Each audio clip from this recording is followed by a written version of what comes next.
Hi guys, so pasensya na kayo kung naka-shades ako kasi dalawang gabi na akong gabi nakakatulog kasi nga, dalawang gabi na akong gabi nakakatulog. Basta dalawang gabi na akong puyat kasi nanood ako ng Danan the other night. And then last night naman umattend ako ng premiere ng A Haunting in Venice. So nauna na lang isang week ang Danan pero magsha-showing na din ng A Haunting in Venice sa September 13 dito sa Pilipinas. Both are said to be horror, are classified as horror movies, except that for me, ang A Haunting in Venice ay more of a mystery movie than a horror movie. Although may mga ano din naman, elements of horror. So andito tayo ngayon sa punto na alam naman natin mahal ang sine and mahal ang ticket ng panonood ng sine. So kailangan sulit yung binabayaran mo, di ba? So kung mahilig ka sa horror genre, siguro tatanungin mo sa sarili mo, ano bang mas maganda? A Haunting or The Nun? Okay, so andito na tayo sa point na kailangan ko nang sabihin sa inyo yung totoo kasi hindi naman ako bayad pareho. I might as well tell you the truth, di ba? So sinimulan ko na kanina na magkaiba, no? Yung A Haunting in Venice, mas mystery kasi huhulaan mo kung sino yung pumapatay.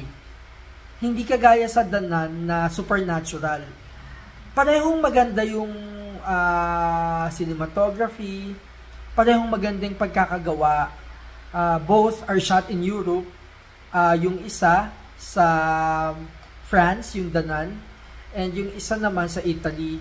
Kung sa mata lang busog ka kasi kahit hindi maganda yung storya, but I'm not saying hindi maganda yung storya, pero kumbaga kung nagkataong hindi maganda yung storya, ano pa din, maganda pa din yung mga nakikita mo kasi parang nakikita mo yung kultura ng France, nakikita mo yung architecture ng Italy. So dun pa lang medyo okay na. Story-wise, para sa akin, mas gusto ko ang A Haunting in Venice. Sa totoo lang. Although sabi nga nila, nung gumawa ng Danan, yun ang horror event movie of the year. Although, ang dali namang sabihin yun, At nung simula, nung pinapanood ko yung Danan, actually, minessage ko yung kaibigan ko kasi sabi ko, sabi mo pangit, okay naman Pero I messaged her, halfway through the movie. Kasi sabi ko nga, gago to maganda naman But then, nung end na, medyo, sabi ko, ba't ganun yung ending? Kumbaga, parang kulang. Parang may dapat nangyari pa. Or, parang kulang sa research. Or, pwede pa sanang mas may payanig. Pero maganda yung movie hindi ko sinasabing pangit. Pero siguro sa sobrang taas na nung sinet niya, 3/4 along the way, I was hoping, I was expecting, I was praying. Ang pangit gamitin ng praying for a horror movie.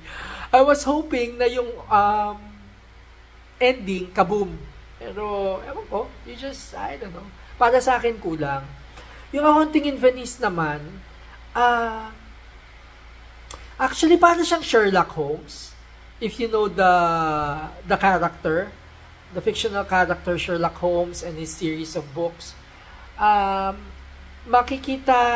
ipinapakita yung power of deduction, na through power of observation and deduction, you can unlock any mystery in fact, yung bida nga, si Kenneth Branagh, hindi siya naniniwala na sa mga kababalagang nangyayari. And basta panoodin nyo. Basta sa akin, anong mas maganda? Hindi, wag nang mas maganda kasi maganda is a matter of taste. Sulit. Sa akin, A Haunting in Venice. So, panoodin nyo siya sa September 13 kasi maganda siya, di ba? So, yun lang guys. Ewan ko kung walang kwenta tong anong to. Bakit? Kahit naman hindi ako reviewer, di ba? Meron naman akong opinion. And ayoko naman ding spoil yung kwento by telling you the story. You can do that by watching the trailer or reading up on it. Pero yung magsasabi ng totoo sa inyo na maganda ba, hindi, Eto na yun. Maganda pareho, pero kung kailangan mong uh, i-budget yung pera mo and value for money, sadly, kung isa lang, Haunting in Venice kaysa Danan. Yun lang. Pero syempre, kung may pera ka, panoodin mo pareho, di ba? So yun lang guys, I hope you like this video na walang kwenta. Hindi naman. So, mag-subscribe kayo if you haven't already, and alam niyo gagawin ko na to lagi. Total, hindi naman ako bayad sa mga to. Hindi man ako na-invite sa mga to. Sasabihin ko sa inyo kung ano yung totoo. Kasi, di ba nakaka-disappoint yung bang manonood ka ng review gaya nito or magwa-watch ka ng review tapos ang ganda-ganda nung sinabi, yung pala bayad lang, tapos pagdating mo sa sinehan, pagkatapos mong panoodin, parang, ay puta, bakit ganun? Niloko ako di ba? Parang, kasi nga bayad. Pero, ito, since hindi mo nabayad, ako naman nagbabayad ng sarili kong sine, sabihin ko sa inyo yung totoo at ito yun. Okay? Bye-bye guys! Enjoy the day! Ay!